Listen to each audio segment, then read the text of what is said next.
Ништо од најавите од ЕСМ дека ќе ги соопштат понудите од фирмите за набавка на газ.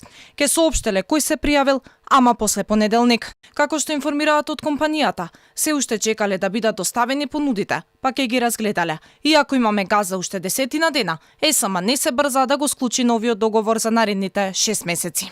Директорот на ЕСМ Васко Ковачевски најави дека очекува отворениот повик да биде во текот на целата грејна сезона и да има понуди со обезбедено поголемо количество и за тето, а очекува и 6-месечни понуди. Основните критериуми по кои ќе се бираат фирмите се најниска цена и гаранција за испорачување на количини за задоволување на топланите и тето. Како што кажа директорот на ЕСМ, доколку ниту една од понудите не е прифатлива, топланите се подготвуваат да работат на дизел.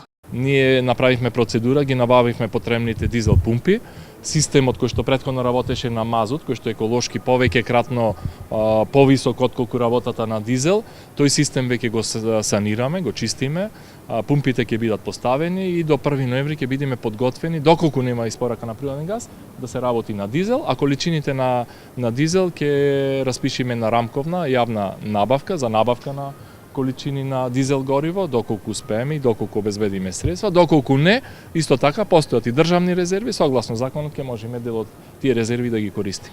Ковачевски очекува поволна понуда како од Макпетрол, иако веќе од таму кажаа дека истекол нивниот рок за нарачка на потребни количини, а се споменуваат и уште 2-3 фирми. Во игра и швајцарската ПГО, предлог на ВМРО ДПМН, како дел од контактите кои Мицкоски ги достави до владата.